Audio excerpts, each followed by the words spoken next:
one thing that I think you should know: the actual value of what you're bidding on. Ah!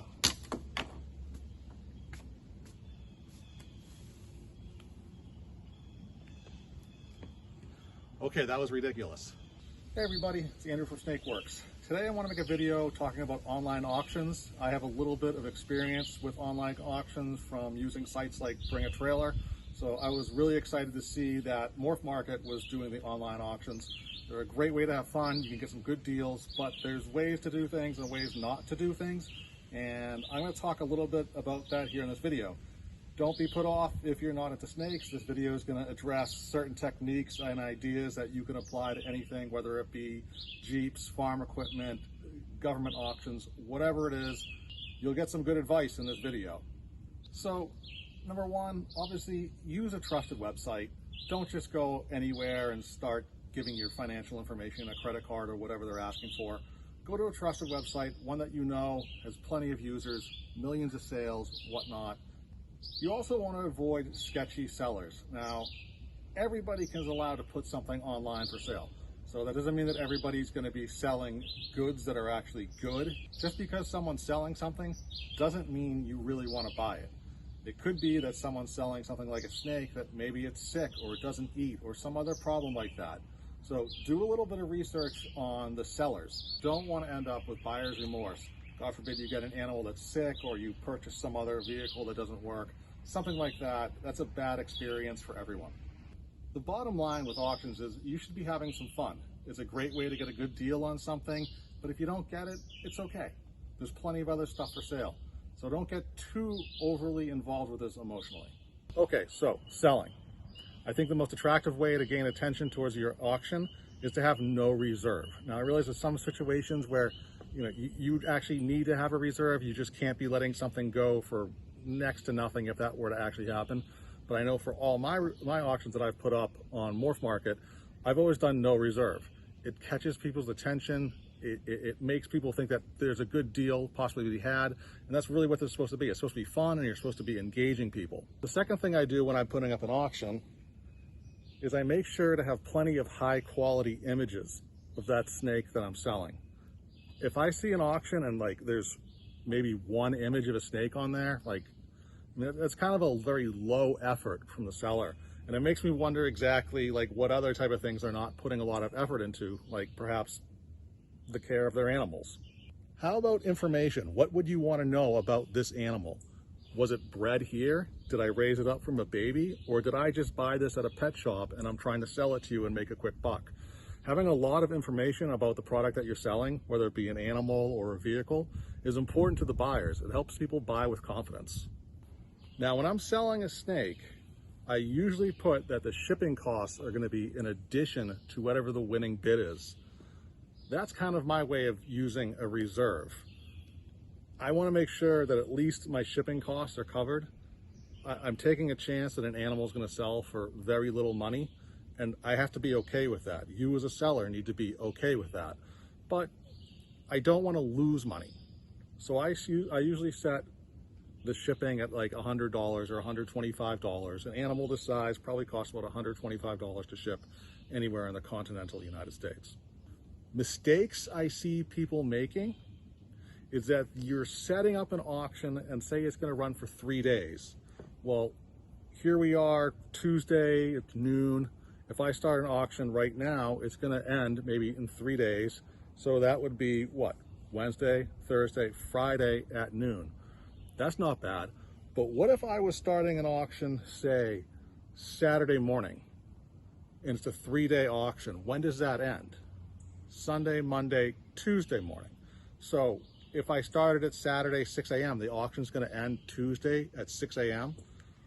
Well, who's online Tuesday, 6 a.m.? People are probably waking up and going to work. I've seen plenty of people get good deals on Bring a Trailer because the auctions were ending at some awkward time, like Tuesday at 10 a.m. Everyone's at work or in school, in meetings. People who would potentially be bidding don't have access to a computer at that point or their phones. They can't pull out their phone in a meeting when, they're supposed to be working and try to bid on a snake. So keep in mind when you're going to set the end of that auction that it's a time that people are sitting around and available to spend money. If you Google around, you'll see that a lot of sites will tell you, you know, Friday afternoon, Saturday afternoon, Sunday afternoon. It's the weekend, people have free time. So aim for those times to end your auction. At least that's my advice. Something else to consider too, how many of these animals or products are available? If you happen to have the only Jeep from a certain year, and that's the only one on the auction site, well, certainly it's going to garner a lot of attention.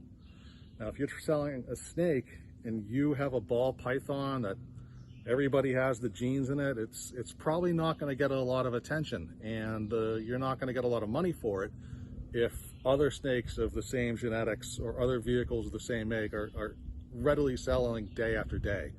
You want to have some scarcity. But really, above all, you want to make this enjoyable for the winner.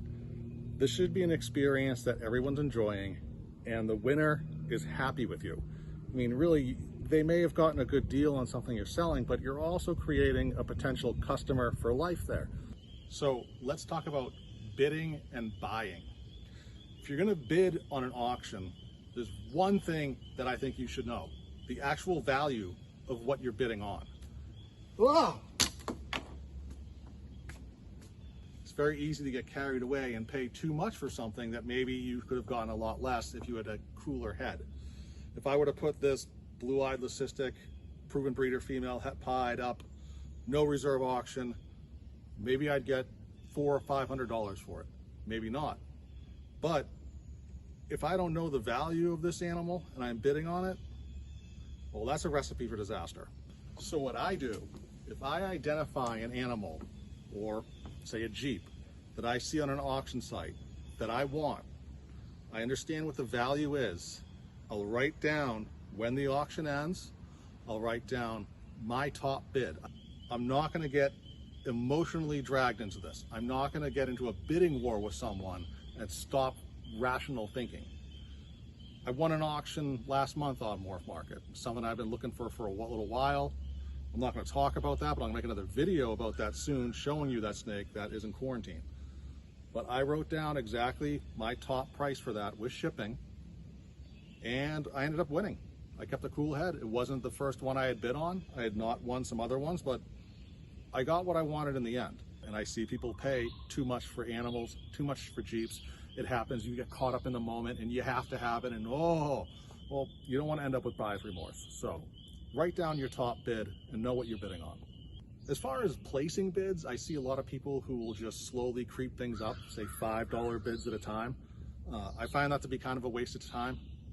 You might enjoy doing it, but if I was really looking to get this animal and I know what my top bid is, I won't bid my top bid, but I'm not doing $5 at a time. I would do maybe $50, $100. I see people win with that technique because psychologically, you're sweeping away everybody else who's doing those little $5 bids. You're telling them, no way, I'm serious. And they may not really be serious, and they're just wasting your time. So don't be afraid to make large incremental bids that knock down the amount of people that you're bidding against. This may be the most important tip of this video. That is, don't bid until the last 15 minutes of an auction. Why? Because the only part of an auction that matters is the end of it, where you actually get the winning bid. The other days, maybe it's 1 day, 2 day, 3 day auction, like, that's nice time to sit and look at the product or the snake, understand what it is, formulate how much you're willing to pay for it. But don't bid in that time period. All you're doing is driving up the price, and when it does come time for the auction to end, you may be the only person in that auction room. Unlikely, but there's always a possibility that someone gets tied up at work, they have a sick kid, or they just completely forget about the auction. So if you've spent the past 2 days bidding against people and the price has risen up, come the end of that auction, you may really have just been driving the price up against yourself. Don't bid for until the last 15 minutes. You never know who's going to show up. You might be alone and you might get a great deal. Well, I hope you found this video helpful if you're looking into online auctions. I know I enjoy them. They're exciting. And I think the next video I make might just be showing off the snake that I won on Morph Market. Thanks for watching.